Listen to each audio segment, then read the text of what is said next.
Good evening. My name is Linda Yo. I am a nutritionist and the author of Asian Slim Secrets. One of my clients, Ken Blanchard, the author of 1 Minute Manager, this is what he asked me at the end of one of my sessions. He was like, Asian people are more wiser, aren't they, Linda? And I say, that is not necessarily true, Ken. Asian has learned a lot from the Westerner, but I think what happened is the Westerner hasn't learned a lot from Asians. So that's my point of view on that. Today, I have a friend. His name is James Levine. He is an executive who has traveled all over the world. He actually has traveled to more than 60 countries, and he is going to share to us how one country handled the COVID-19 pandemic. So take it away, James. Thank you so much, Linda. As all of you know, we're in unprecedented times. We're facing the worst pandemic that our nation and world has faced in over a century.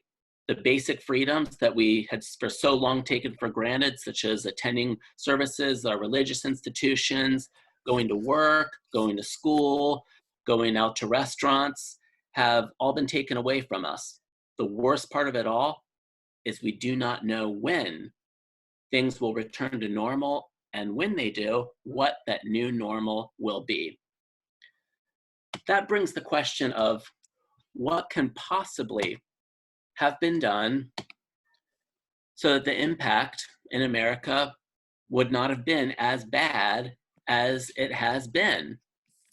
And I'm going to use as my case study an island that's 100 miles off the coast of China, where this pandemic began, as a population of 24 million people, yet was barely impacted by this pandemic that has so severely impacted the United States of America.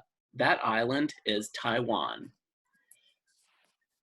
The question that I really want to address is, what is the impact of government when it comes to how things could have been done differently?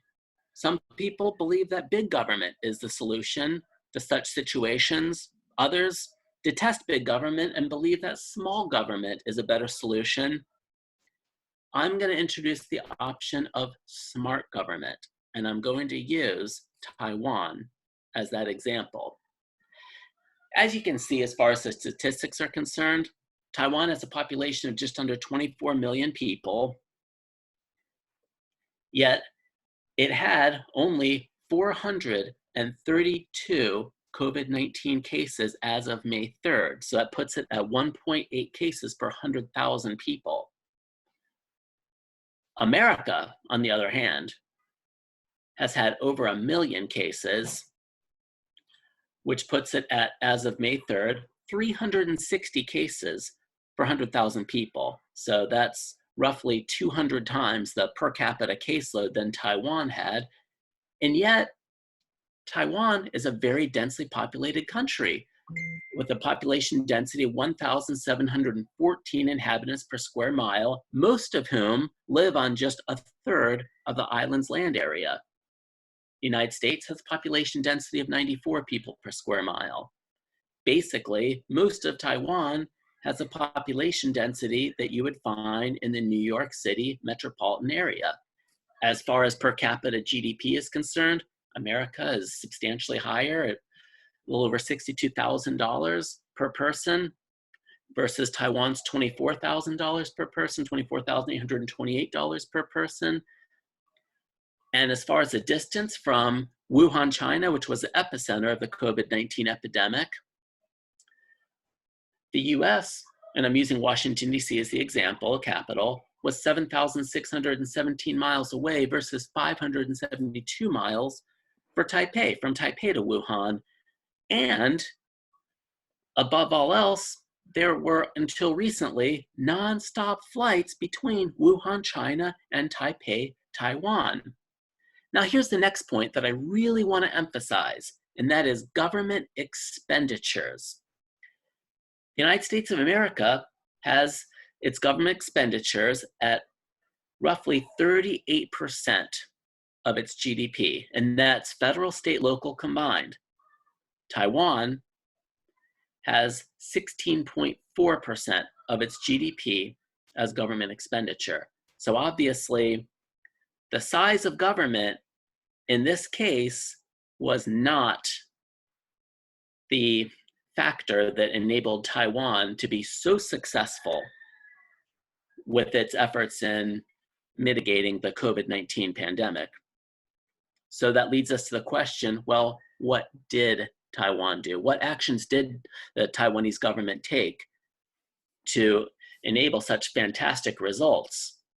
And just a side note, if the United States of America had mimicked the same results that Taiwan had, America would have had only 83 deaths from COVID-19 as of May 3rd. So this is what Taiwan did. And as a side note, Taiwan is not a member of the World Health Organization. Taiwan also never went into lockdown. Their schools, their restaurants, their places of worship, their offices, their workplaces never were closed. They have remained open to this very day. Well, they started, and this is a very key date, on January 20th. This was one day before their first confirmed COVID-19 case. They set up an epidemic command center. And they set up testing centers for COVID-19 starting on January 24th. That's just 3 days after they had their first confirmed test. This is something that I can attest to. I was in Taiwan during those dates, celebrating Chinese New Year with my wife, who is from Taiwan, and her family. Temperature of all passengers arriving in Taiwan's airports were screened.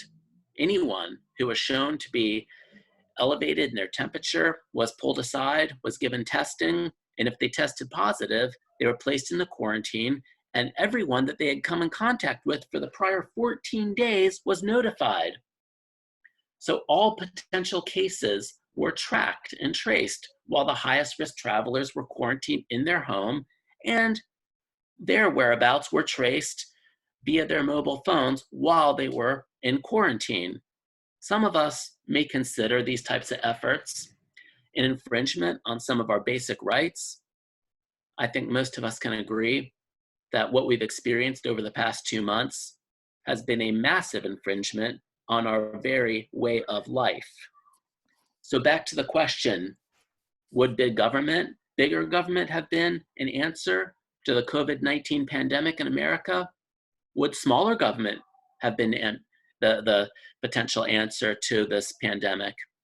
Or, as a third alternative, would smarter government have delivered better results and staved off the catastrophic impact that America has suffered as a result of this pandemic?